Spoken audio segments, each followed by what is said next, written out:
She was in cell 12, 4 years now. No letters, no calls, no visitors. Most of the staff didn't even know she was still around.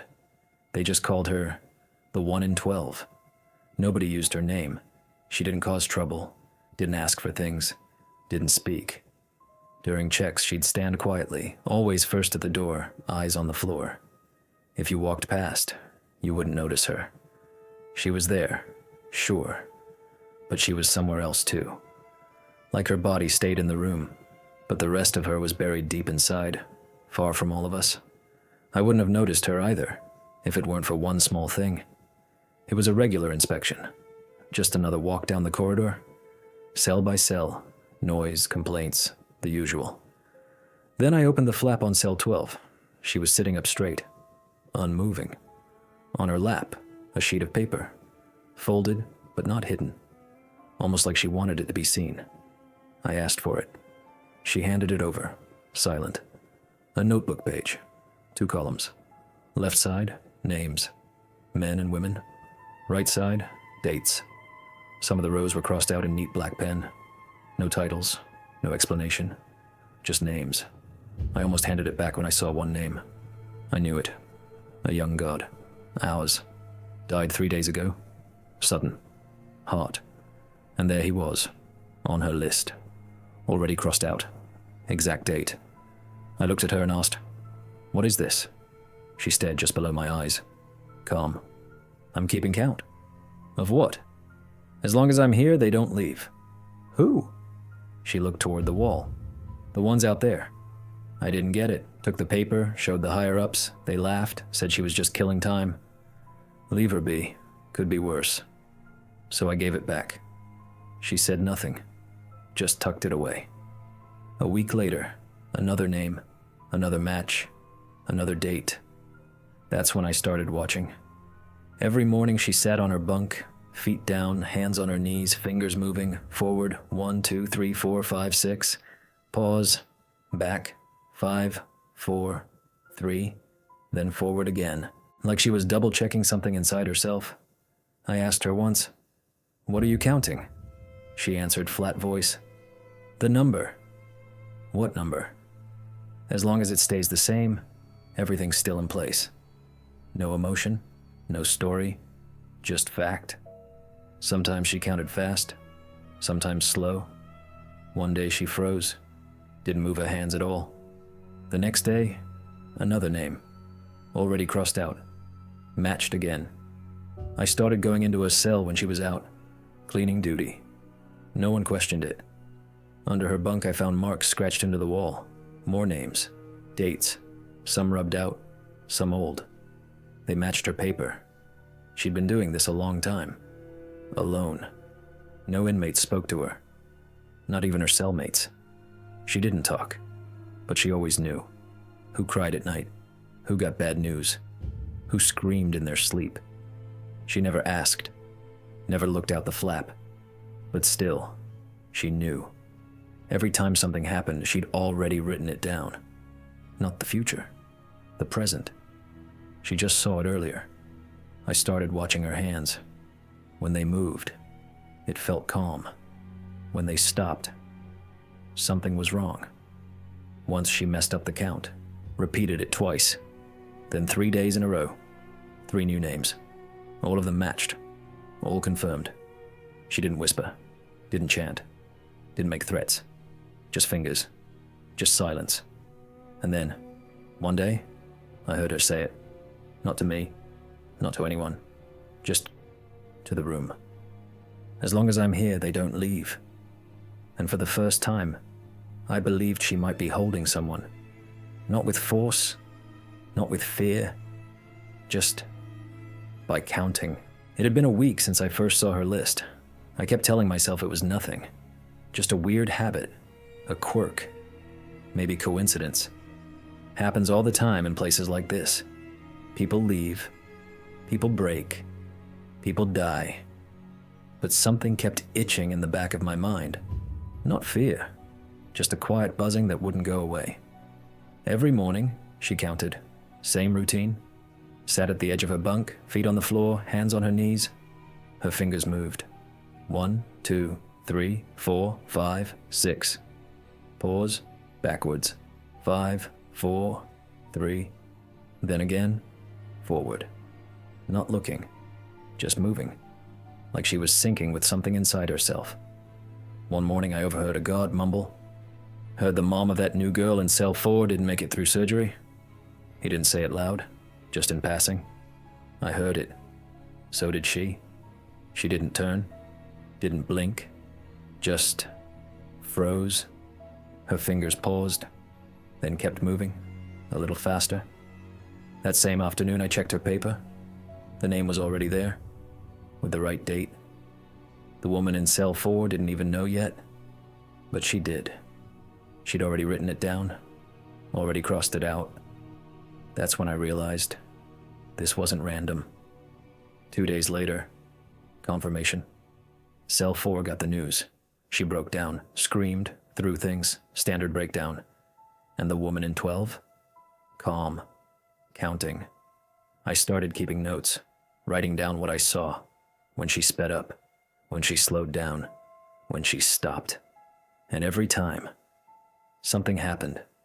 Someone broke. Someone found out. But she'd already logged it. I tested her once. Said something fake over the radio. Looks like we lost someone on the highway last night. She didn't move, didn't flinch. Later, a janitor muttered near her cell. Think the guy in 7's mother-in-law passed. Stroke or something. She froze. Next day, another name. Crossed out. Exact match. That's when I started seeing it. She wasn't guessing.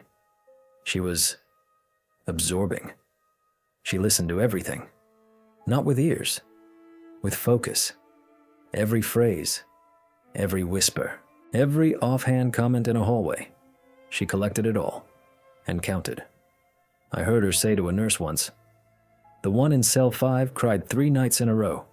She won't be here tomorrow?" And she wasn't. No alarms. No shock. Just gone.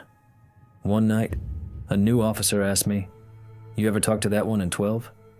She doesn't talk much." Why? She asked me if my grandmother was still alive. I froze.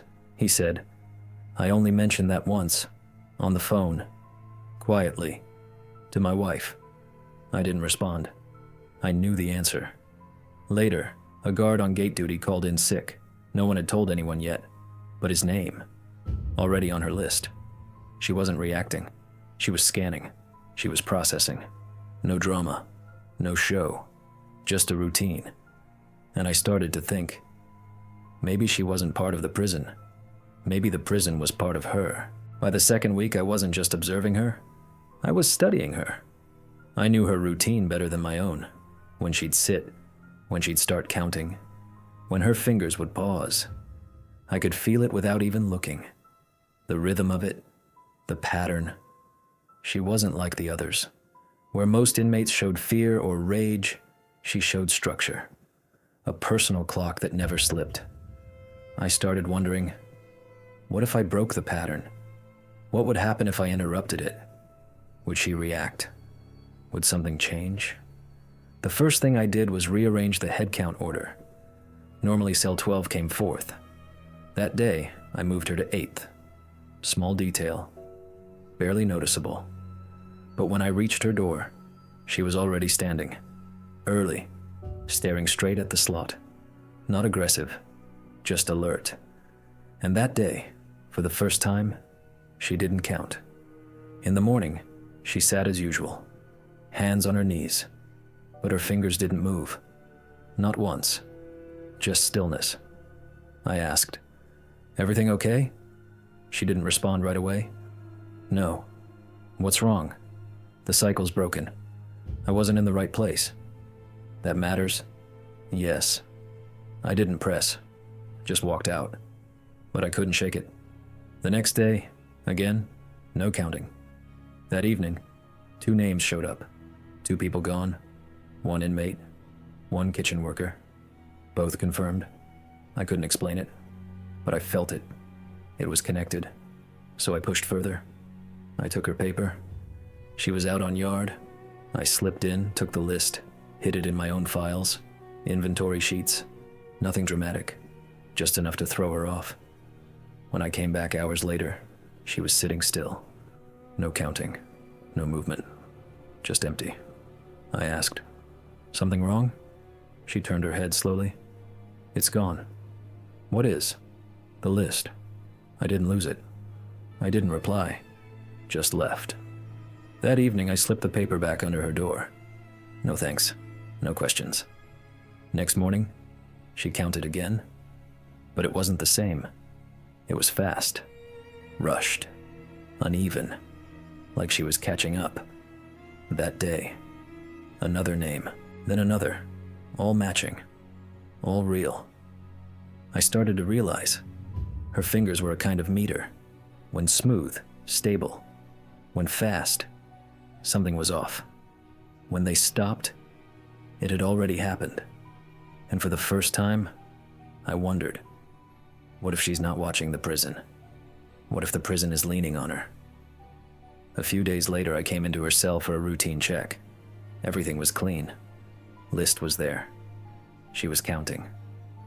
I turned to leave when she said, "They're bringing someone new tomorrow." "How do you know?" "She'll have a broken finger and won't speak until the evening." "Who told you that?" "No one." Next day, like clockwork, they brought in a new one. Broken finger. Silent until night. Then she broke down. I didn't know what scared me more, the accuracy or the fact that no one could have told her. I talked to the psychologist. He asked, "You talk to her much?" "Sometimes."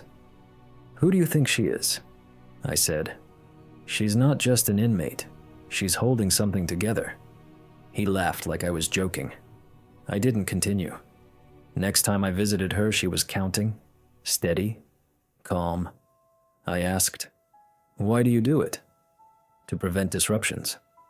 "But what if they happen anyway?" Then I slipped. "Why you?" She looked at me, quiet. I didn't choose it. But when everyone looks away, someone has to stay and count. And for a moment, I believed her. She wasn't insane.